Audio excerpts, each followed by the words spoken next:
Okay. Hey everybody, welcome back to another episode of Tech Talk, special edition GLC episode. We are joined today by Corolar Schultz.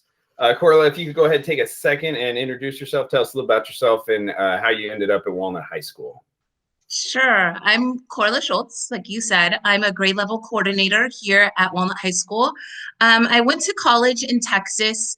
And then after that, I got a job at an American school in Mexico. I had studied there for a year and got a job. So I taught 2 years at an American school. While there, I taught drama, yearbook, and English. And then I started applying to colleges back in the States so that I could come back home. And I put in a job application at Walnut. It was paper at that time, and just not thinking I would really get it. And then I had interviewed. I got a job as an ELD coordinator, and I was about to do that. And then I got a phone call from Chaparral, and that's where it all began. I fell in love with the school district. I worked at Chaparral for 3 years. I wanted to come to high school, so then I came to Walnut High School for 10 years. And then I really looked at becoming a school counselor, a grade level coordinator. I got my PPS, worked at South Point as an SSRA for a year. And then I had the wonderful opportunity to come back to Walnut High School.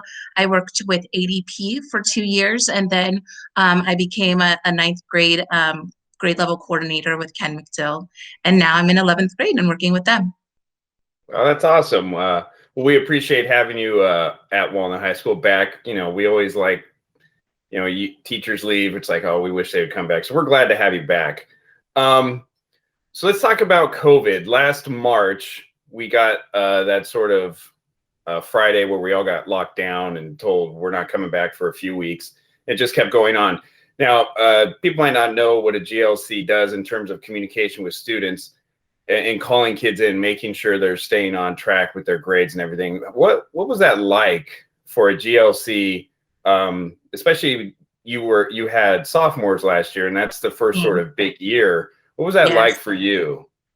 The first thing I wanted to do was to think about how I was going to communicate information. And I was looking at a platform that I wanted to use. So I created a website, classof2022.net, and I put lots of information on there that students needed to know about. And I used Remind and emails, and I constantly kind of pointed back to the website. It had resources, it had social emotional learning resources, it had academic resources, it had things that would help the students through COVID, things that would help parents through COVID.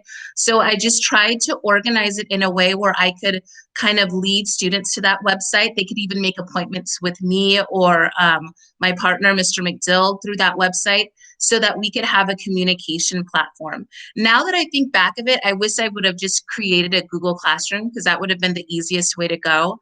But I created that website, and it's really worked well for us in communicating information.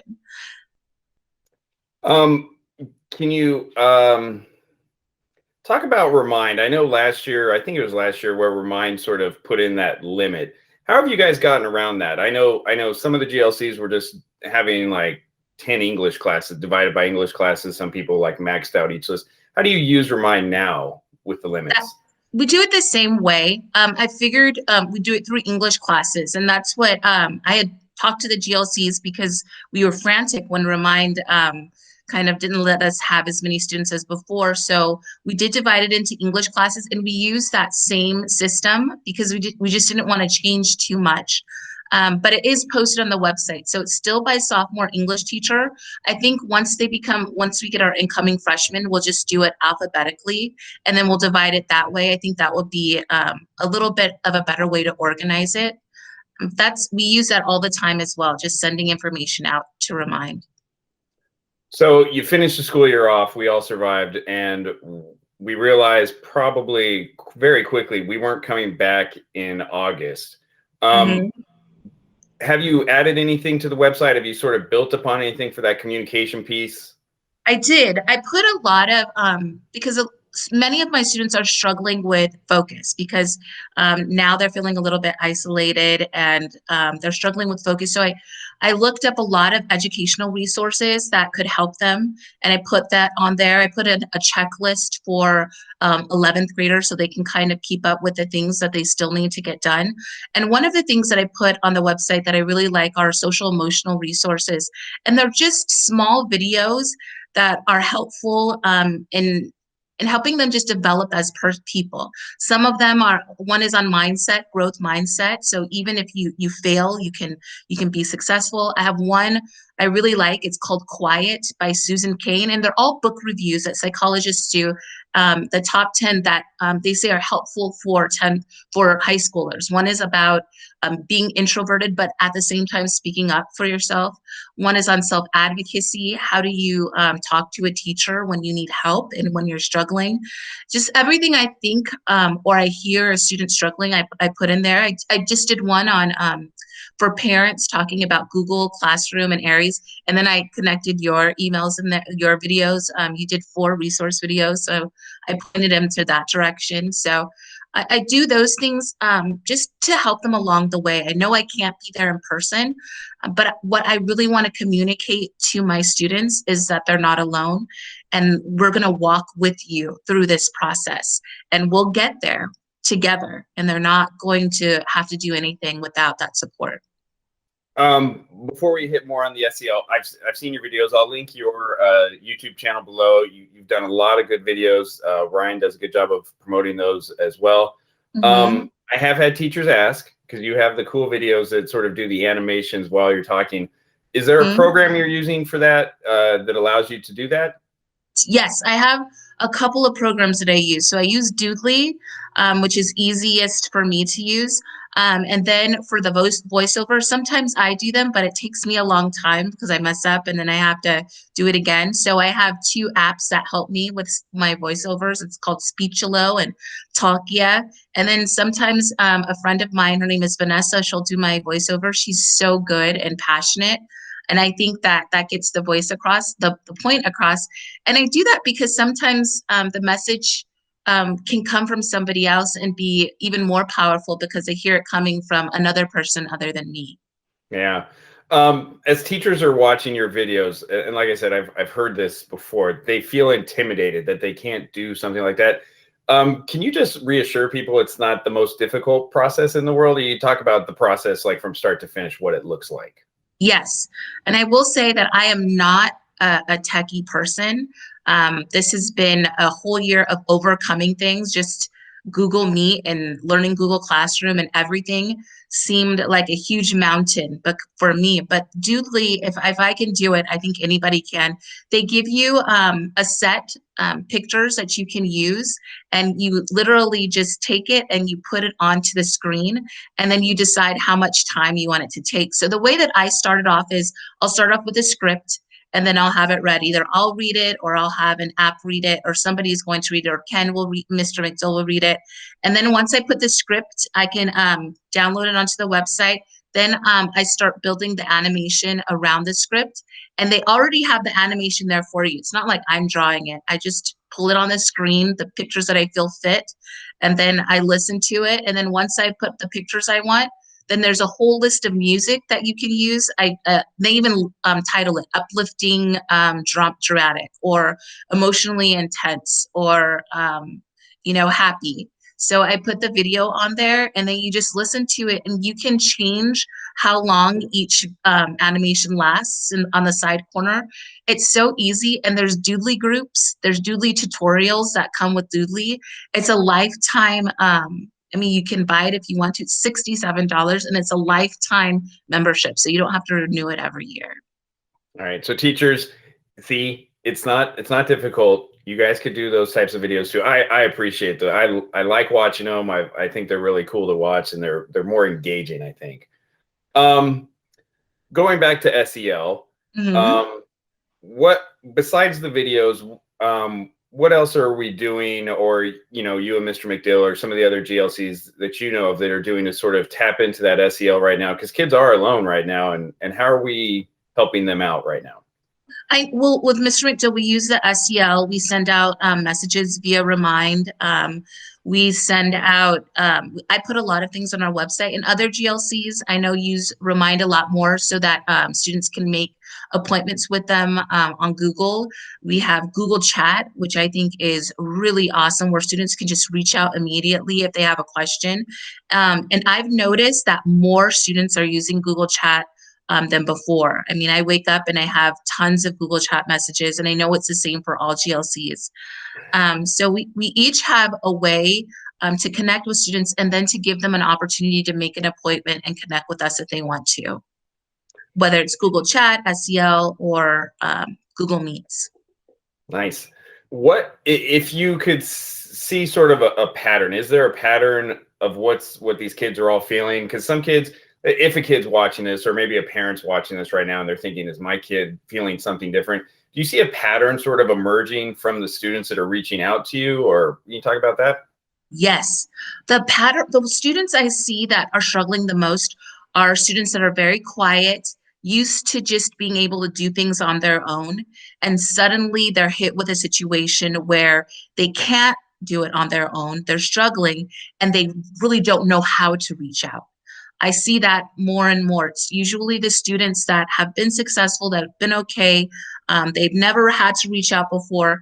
And so now they have to do it, but they don't know how. And their parents are watching them struggle, and they're trying to figure it out on their own, but they simply can't. That is, I think, 70% of the students that are really, really struggling. There are some students that are doing well throughout this, that are really enjoying it. I would say maybe 15%. And then the other ones, they just lack motivation. They sit there on the computer and they have homework. They just don't want to do it. They finish at 12:30, don't go to tutorial, and then they just lack that motivation to just get up and get started. Mm. This has been a trying time for everybody. I know a lot of teachers have tried new things and they're like, oh, this is good. How do you think this whole distance learning has improved you as a GLC? It's helped me to learn that there isn't there's so much out there that I can learn. There are ways that we can use, and it's really helped me to be more open to technology. There's so many ways that we can reach out and connect, even if we're distance, using technology. And it's given me such a great appreciation. I mean, I even went out and bought a computer, a new one. I'm learning to use that one. It helped me to learn that. And there's nothing I'm learning that my fear with technology was doing something and then I made a mistake and I couldn't undo it. But I'm learning there's very few things that you can't undo. I mean, it's just made me more of a risk taker when it comes to technology. And it's helped me to reach out a lot more. I mean, you saw me yesterday in the office. I couldn't figure something out. And, I'm not going to sit there and struggle if somebody else knows the answer. Yeah, that's a great point. You're of just trying new stuff, and if you fail, you just try something else. Mhm. So when we get back, you're the juniors this year, big year. Unfortunately, it's distance learning, big year. Mhm. Are you going to, when you restart with freshmen, you kind of said, I wish we would have done a Google Classroom. When you get the freshman class again, would you keep like a new website, or would you just shove them all into a Google Classroom? What are you thinking on that? I'm thinking I've been looking at Google Classroom a lot. I think that has so many things that I could use. And I think it would be better to use Google Classroom because then the teachers and I are kind of using the same thing. And it might be a really helpful. So I'm really leaning towards that. I just have to get used to using it a little bit more and become more comfortable with it. But yeah, I'm leaning towards that because it just seems like it would be better for students. And then I could understand a little bit more how teachers are teaching using it as well. Um, Besides that, so we're going to get back on campus. Who knows? Maybe you won't get them till they're seniors and you'll see them again. Mhm. But you've talked a lot about communication and technology you've used over the past 7 months. Is there anything else that you're going to be bringing back that you've sort of learned as we get back on campus? Yes, I think Google Chat and Google Meet are phenomenal. Parents that have to work until later on in the day and can't get to school, I think it would be awesome to have their child and have them on a Google Meet and to be able to do it that way. Whether it's the website or the Google Classroom, I love having that platform just to lead parents to if they have questions. So I definitely want to keep that, and the videos and having that, I want to do that. I just can't wait to be able to call them into the office and talk with them one-on-one. But still, those tools I will use forever, because I think it can only help our communication become something that's right at their fingertips. And I like the idea of that. Yeah. What are you most looking forward to when we get back on campus, besides all the technology part? What are you looking forward to? Yeah, I'm looking forward to just seeing the students going to the sports events, duty, just to see them interacting with each other, to go to some of the football games and the swim meets and the track meets. I really can't wait for the activities to come into place. When I need to talk to a teacher, to be able to walk to their classroom and actually talk to them, I think those are the fun things that I'm going to really be happy about.